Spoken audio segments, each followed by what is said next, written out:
From Peoria, Videomax Limited presents Midstate Magazine with your hosts, Daniel Shore and Davita Jackson. Our news anchors are Joanna Maggio and Lawson Barger. Our interviewer is Ariana Barrett and the Midstate News Team. Sports with Matt Wetterston, Brian Beto, and Casey Schwartz. Our state-of-the-art hosts are Lamara Johnson and Linda Hong.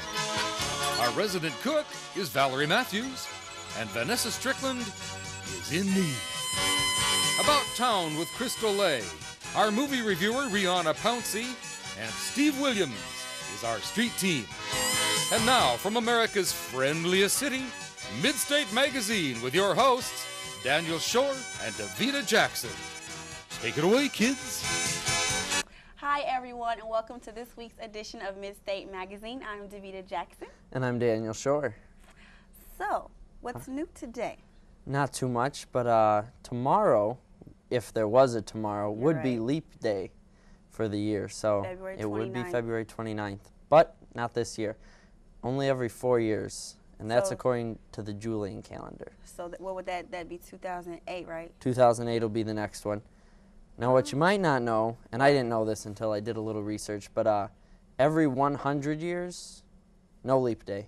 No leap day? No leap day, unless that year is divisible by 400. Wow. You really did some extra digging to find that. Yeah, and I actually still don't quite understand it, but it was interesting. It was interesting, and you look really bright and colorful. So do you. Oh, yes, we're just cheering. This is a tribute. See, we weren't going to wear black. We decided we weren't going to do that. No, bright colors.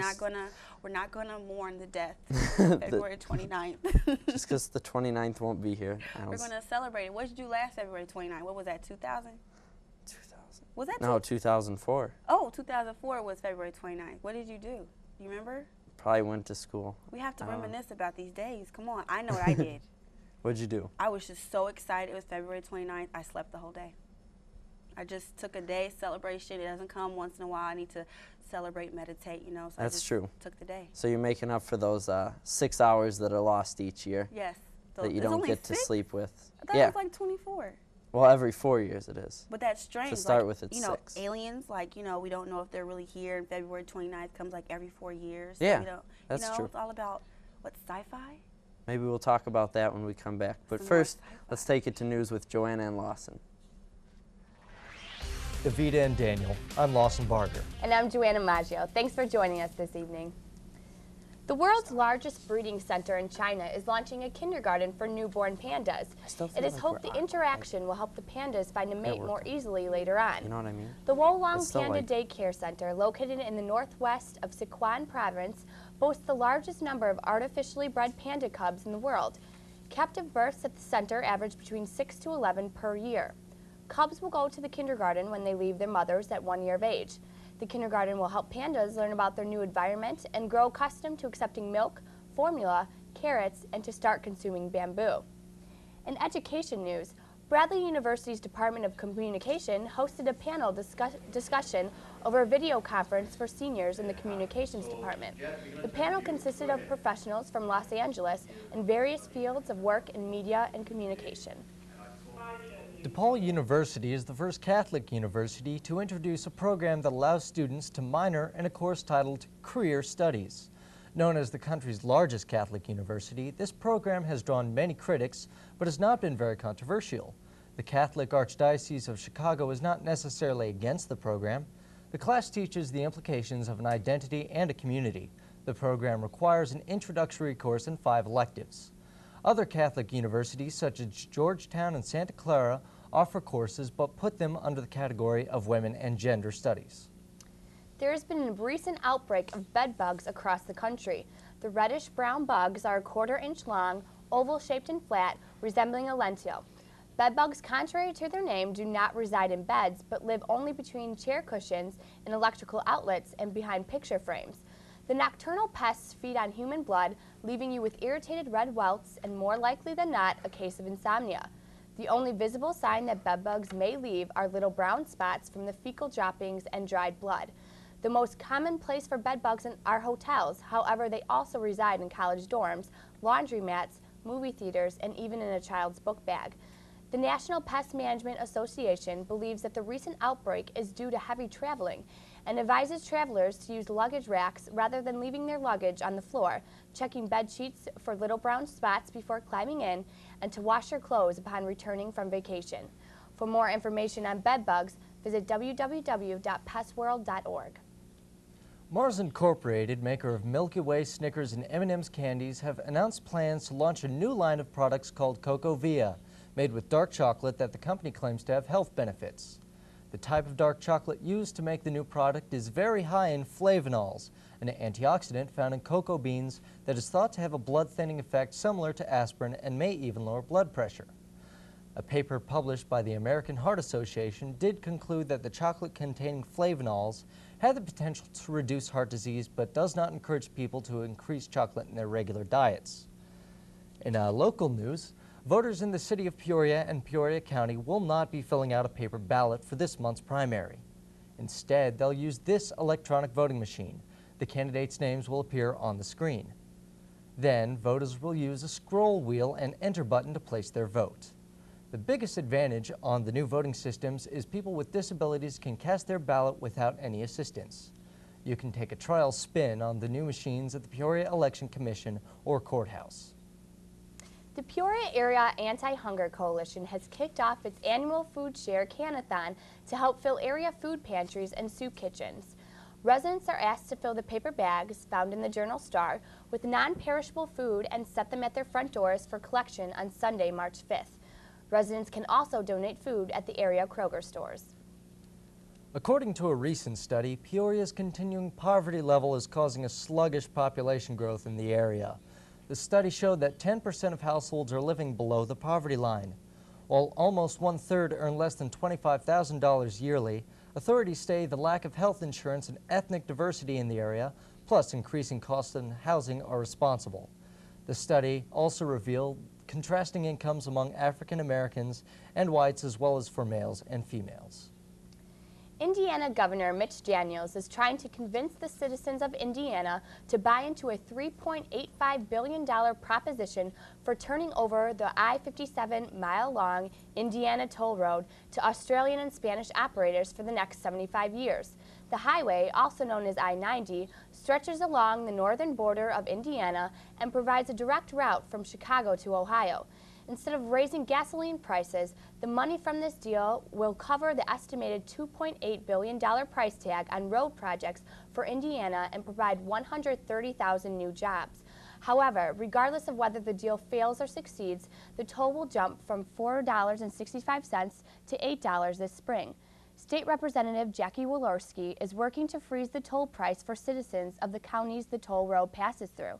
Daniels is currently visiting South Bend, LaPorte, and other northern counties for support. And now here's Matt Wetterson with sports. Well, thanks, Joanna. I am joined tonight by the head soccer coach at Bradley University. He just finished up his 10th season as the head coach on the Hilltop. Last season, the Braves won the regular season conference title and finished second in the conference tournament. They also made it to the NCAA tournament, but lost in the first round. Coach, thanks very much for joining us. As you know, obviously, because you were a part of it last season, maybe finished on sort of a sour note, but you got to be pretty happy with the entire season. Yeah, third time in 6 years, the NCAA tournament. I think the student athletes did a great job. We're excited about it. We were one of the only at-large teams selected from a non-BCS conference or a non-equity conference, so that was exciting. Now, you lost 13 seniors last year, which kind of obviously kills your senior leadership, but you did pick up 7 recruits this year, 6 of them not from Illinois. What does that show about your program? You know, I think we have gotten some national recognition over, especially the last 5 or 6 years, so that's helped us get our name out there. And this class is represented. We have a player from Georgia, Colorado, a couple from Indiana, and also, too, we're hoping to have a couple more announcements coming up here in the near future, too. What can you tell us about these new recruits? Well, I think obviously the one that headlines the list is a young man out of Indiana, Chris Cutshaw. He was the All-American out of Indiana. Pretty good recruiting battle with him.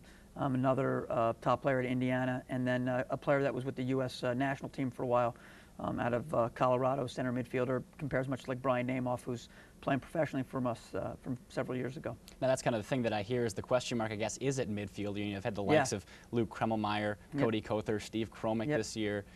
Who's going to fulfill that void this season? Yeah, you know, I think it's a good question. We have hopefully we have a recruit, a young man who's from Peoria, who was at ICC, Noah Sharpstein, who did a great job over there. And we have one of our former all-conference players who's coming back from his Mormon mission, where he was for 2 years, in Kenny Hickman. He, again, was an all-conference player prior to leaving. So hopefully those two and some newcomers will get us sorted out there. We talk about Noah Sharpstein. He's a junior, I believe, Correct. isn't he? Yes. What's that like, recruiting people from junior colleges that come in already with some experience? You know, I think right now with this team, we're going to be so young. We have 3 transfers, one from Rutgers, one from Northern Illinois, and one from ICC. And we're hoping they'll bring some leadership. Kids have been under fire for a little bit. What are your expectations for this season? You know, I think a lot of it will hopefully get better as we go on. Anytime you integrate that many new players, I'm sure we're going to have some hurdles early on in the season. We have a big trip out to Gonzaga and Oregon State against 2 very good teams, and UIC and Cincinnati all in the first 2 weeks. So hopefully we'll be better in October, November. What's the key for the Bradley soccer team to succeed next season? I think obviously you got to replace Chris Dunshith in goal. I mean, that was we got spoiled having an All-American back there, and it'll start there, and hopefully keep the ball out of our net and get a goal here and there.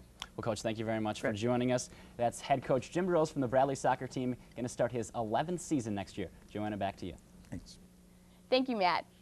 And this week's Oddly Enough, a 52-year-old man from the German town of Darmstadt tried in vain to get a refund for 400 euros worth of what he said was bad marijuana from his dealer before turning to the police for help, according to authorities. The police then charged the man with violating drug possession laws and confiscated the 200 grams of marijuana he brought with him to the police station, according to reports. Amounts of up to 30 grams of marijuana are allowed in most German states for private consumption. Thank you for joining us at Midstate News. I'm Lawson Barger. And I'm Joanna Maggio. Back to you, Davida and Daniel. Thanks, guys. So for those of you that missed it right before news, we transitioned from leap year and leap day to sci-fi. And I don't know about you, Davida, but when I think sci-fi, I think Star Wars, those kind of movies. Star Wars. Especially Jar Jar, what's his name? Jar Jar Binks? Jar Jar Binks. He was from the new 3, right? Yeah, the first one that no one really liked. The only thing I remember from those are, besides like the pod race or whatever, was when he goes, Misa Jar Jar Binks. And then I like when Yoda, when he fought the little man, because Yoda's so cute. Like, if he was like a real person, I would like date him. He's so cute. He's old though. But Yoda, he's wise. He has money. You have to have boundaries, Davida. Hey, he's portable. I can take him anywhere. Portable. Yeah, he's short. You know, he can fight. He fought that man in the Attack of the Clones. I'm a bigger fan of the Ewoks, but the Ewoks. Yeah. That was like the first 3. That was the original set. I like the originals. I don't like all these sequels, and it's all about money these days. I know it's all about money, but I went to the Star Wars convention last year. It was in Indianapolis. Really? George Lucas was there. So are you? I'm a big I love Yeah? Star Wars. Especially Samuel L. Jackson. He's really cute. I have no comment on that. Let's take it to About Town with Crystal Lay.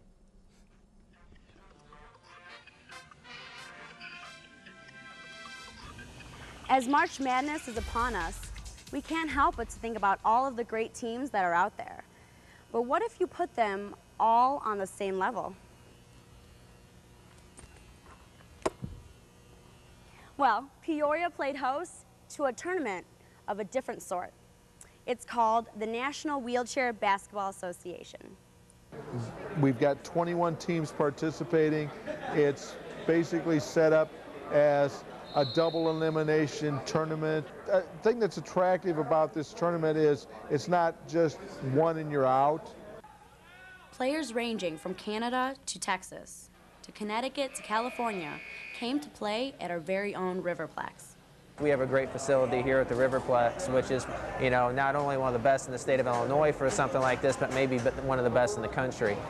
But with so many teams at this tournament, not just anybody can win. These athletes can play. Their whole upper body has to be very strong, and then speed is a huge part of it. Quickness and speed. To pick someone out, you have to be faster than them, quicker than them, and also smarter than them. It's very technical. There's a lot of fundamentals involved. It's all about the fundamentals in wheelchair basketball. This was About Town for Midstate Magazine. I'm Crystal Lay. Thanks, Crystal. That looked pretty difficult, wheelchair it basketball. It really did, but I wasn't laughing at that. I was laughing at Star Trek. I was thinking about that while they were playing The basketball. Trekkies. The Trekkies? Well, you said you went to the Star Wars convention, but I think the Trekkie convention's pretty huge. Have you been? No, I haven't been. I'm not a big Trekkie. My brother's a big Trekkie fan, but really, I couldn't. He's not big enough to go to the conventions and stuff. He's like a little kid, like little. My brother? Yeah. No, my brother's 22 now. Wow. Yeah. Who is the guy with the things like that? Like Stevie Wonder, like in Star Trek? It was LeVar Burton. That's all I know. Okay, because I didn't know his character's name, but I know he was on that one show when we were little, Reading Rainbow. Yeah. Reading, okay.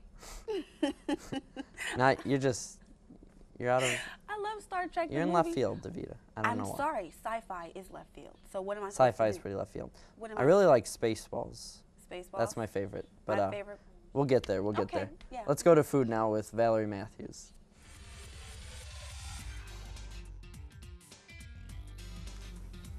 Hi, I'm Valerie Matthews here with Let's Eat. We have a really fun and creative snack for you today. Inspired by the Girl Scout Thin Mint Cookie are the adorably scrumptious cheeseburger.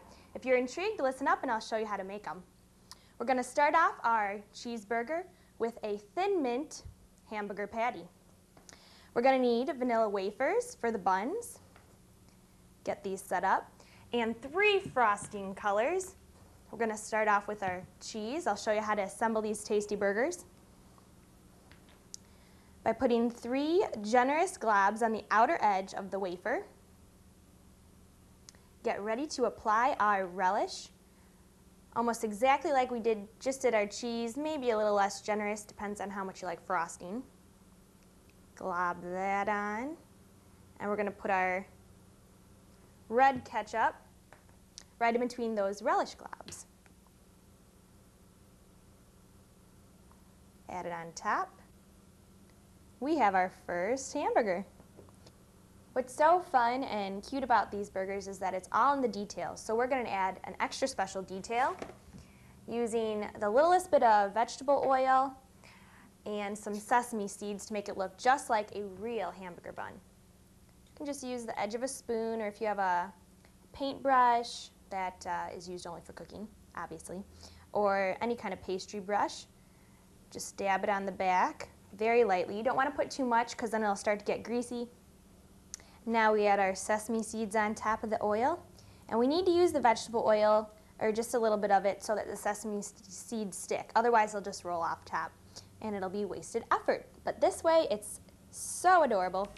We can move on to our next hamburger.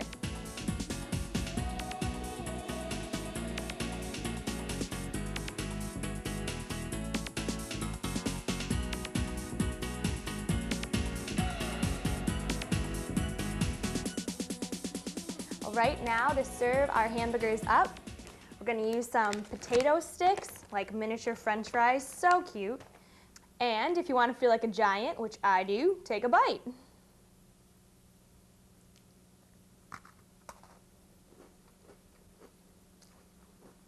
It's really good. These are really fun to make with your friends. So thanks for joining me today. I'm Valerie Matthews with Let's Eat. Valerie, I just want to say you're a genius. I never would have thought of that, and I want some after the show. They look pretty good. They do look pretty good. She's like the next Martha Stewart. I don't have the time to do the details and stuff. The details, though, so. I know, but it's so cute when you do it, like when your mom has time to do. So I'll let my mom do it. That'll be perfect. You cut me off, because I'm going to, Spaceballs, Pizza the Hut. All I have to say, 3 words, Pizza the Hut. That's not funny. It is. It was like the funniest There's part. a lot of funny parts to that movie, but that's not one of them. What's the funny part that you liked? Because you know it's a spoof off of Star Wars. Yeah. So. I kind of liked the whole dark helmet instead of Darth Vader. And then May the Schwartz be with you was the tagline. That was funnier than when he was meeting the guy and he was like, I am your sister's mother's cousin, auntie's roommate. And he's like, what does that make us? And he's like, nothing. That was another funny Another part. Mel Brooks creation. He has some good movies. He had about 2 out of his whole career. 2? I'm not going to argue that. But, so yeah, I'm trying to think of other sci-fi movies. I don't know. Let's go to Rihanna Pouncey right now with the movie review, and we'll be back.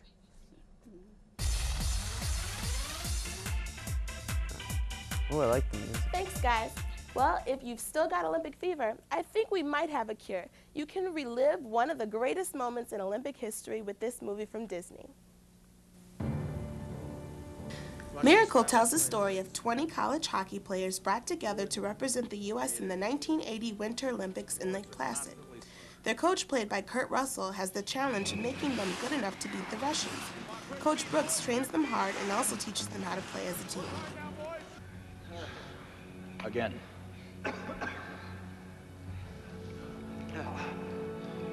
Michael Ruzioni!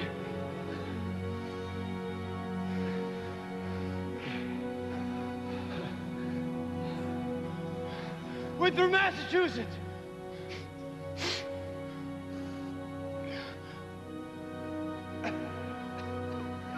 Who do you play for? I play for the United States of America! The film also shows the social and political tensions between the U.S. and the Soviet Union during the Cold War. Tensions rise after the Russians beat the U.S. by 7 goals in an exhibition game. The U.S. gets 4 wins and a tie before facing the Soviets in the medal round.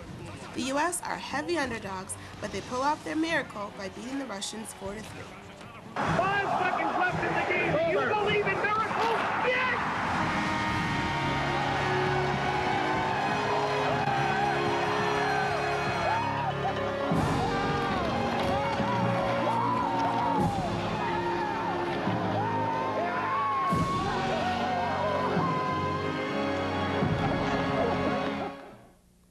This movie scores a hat trick and is perfect for any sports fan. Congratulations to all this year's medal winners. For Get Real, I'm Rihanna Pouncey. Back to you, Davita and Daniel. Thanks, Rihanna. You know, the men's hockey team did not medal this year. Are you serious? Women's got bronze, but okay, so nothing for the guys. We're doing a little something. Reminds me of the Bradley alum. Who, like, was that Matt Savoy, right? Matt Savoy, yeah, yeah. He got like 7th. Yeah, he did really well. Like, to me, that's top really 10. impressive. That really is good. He's from Bradley. Yeah, and I know he medaled in nationals and stuff, so it's pretty cool. He should be thankful. Yeah. Well, what do you think would happen if they had like a sci-fi Olympics? Is it laser tag? I think the closest the Olympics get to for sci-fi would be like curling. What is that? Curling just seems really out of place as far as like, the whole Olympic sport. Like, you have the guy who I can't explain a puck or something? Is it hockey? And then like retired janitors do the sweeping and Are you serious? It's all kinds of weird stuff. You just curl stuff. So yeah, I don't know. Okay. I can't explain it. All right, we're going to go with State of the Arts Linda Hong right now.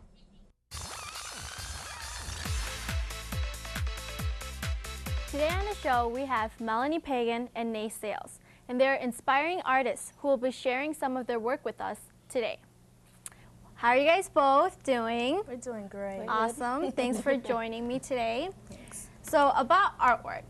Well, I'm just dying to know like the artist's perspective, because to me, art is just like, I don't know, stick figures to me. So can you guys tell me about like art in general? Well, in general, art could be anything. Okay. Music, movies, you name it. It's there. Wow. It's just pretty much a way of like expressing yourself and, you know, any kind of expression. Even some people don't do it for expression. They just do it for, you know, they like how it looks or whatever. But awesome. Well, you guys brought like a couple of works today. Yes. So, Melanie, would you like to talk about your work? All right. Well, the first one is a black, white, and gray acrylic. No, actually, acrylic painting. I'm sorry. And it's something I had actually done last semester, and it's just pretty much. We had to start off by picking like a reference out of a magazine and just manipulating into just like forms and just, you know, create a really nice composition with it. And I didn't want anything to look like natural. I didn't want it to look like, oh, you know, it's a tree or oh, it's, you know, an apple. So it's just really flowing, and actually it kind of reminds me of something melting. But oh, yeah, I could see that. And what about the other one? My other piece is actually a piece from high school. It's a print, and it's a black and blue print, and it was actually something that me and a friend, we, you know, just made an idea. We had to just pick in a picture, and then we could have gotten out of a magazine or drawing or whatever, and then we had to make like the positive and negative. So we had to make 2 different screens, and you basically just print or whatever. It's an old piece, but it's something that I just always really liked and always kept and brought from home with me. So like, how long did it take you to make it? That actually, with prints, you're able to make as many, like, you can make as many as you want because they're prints. Okay. So what takes a long time is, you know, discovering what you want to make or whatever, and the drawing and stuff like that. And then after you do that, you have to, actually, it's like a cutout out of like. Really? Yeah, it's really weird. It's like a cutout, and you actually have to, it's like a stencil, kind of. Okay, okay. And you put it on a screen, and you have to kind of squish, like, paint over it, so whatever's on the stencil doesn't, you know, will come out clear, like, color the paper, and then the paint. I love the colors. Yeah, that's what I really like. It reminds me of Bradley. But anyways, okay, and Nace, what about you? Well, I understand you have your picture right there. Yes, I call this piece Space. Space? Yes. Care to elaborate? Yes. This piece was actually an assignment from last semester drawing class. Okay. And it's created out of colored charcoal and spray paint. Wow, it's beautiful. Yes, it is. I'm really surprised, and the best thing about this project is I get to use like leaves and flowers as patterns, as stencils. I see that. Yeah, so, and when this piece was finished, it actually, you know, reminded me of outer space because of the meteor and the sun surrounding it. So, you know, this is my favorite piece. Awesome. I really like it too. It's pretty. Yes. Yeah, I love the colors. And what about this one? Oh, yes.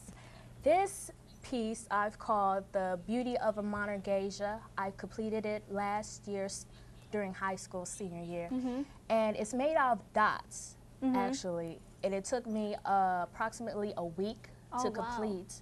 Each day, 2 hours. And wow, it's just, it takes a lot of patience to complete this piece. It's beautiful. I see the resemblance together.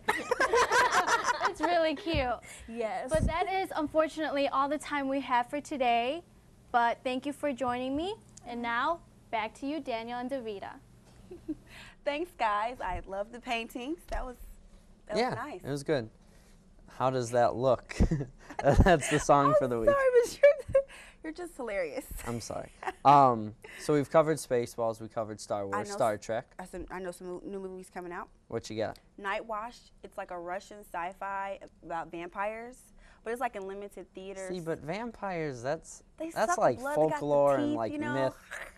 I'm not a big fan of the vampire movies, I'm going to be honest. But I don't think vampires will work in this day and age. Too many diseases coming around, you know, bite somebody, you'll be in the clinic. I don't think that's appropriate. But ultraviolet, the ultraviolet, have heard of that? Yeah. The superhero, what does she do? Like, I don't even, can she see X-ray vision? It's like curling. You don't know about curling, I don't know about ultraviolet. It's coming out this Friday, though, so I Really? guess there's nothing else to see. You want to go see it? Yeah, might as well. There's nothing else to see. Nothing else? There's plenty of good movies coming out. Like what? I don't know. You got me. I have no idea what's coming out. But like Aliens, they need to come out with a new Alien movie. Like the last one. They came out with like 3 of the first one. Which one? Like Aliens, Aliens But 1, that was Aliens like 2. gross. I want something about like Area 51. So, that was gross? They You want like cute, sweet little aliens? Actually, Yoda. Again, I say, is he was he like, he wasn't an alien? They never said what I don't know. he was. He had a name, his species, whatever. He was like a different species. They should have cute, you know, sexy aliens, like a cute, sexy alien movie where they come down and they're just real, like, sexy. Like, okay, Men in Black, they came down and they were like humans, right? Men in Black was a good movie, but like I'm not going to get into provocative alien movies right now. Why? So that when I see, like, okay, if you want to see a sci-fi movie, like, what's your favorite? My favorite? I don't know. Did you ever see the show Sliders? No. That was a good show. So we're on a date, you being the man. I have to go see this boring sci-fi movie where everyone's getting chopped up. If they made the aliens attractive, then maybe you would go. And maybe I'd pay attention more instead of falling asleep. So we'll rent one, and then you can fall asleep and not feel bad. But there's no sexy aliens, so I'd still fall asleep. I told you I'm not watching provocative sci-fi. We're ending this, all right? Thanks for watching this edition of Midstate Magazine. I'm Daniel Shore. I'm Davida Jackson. It's ridiculous.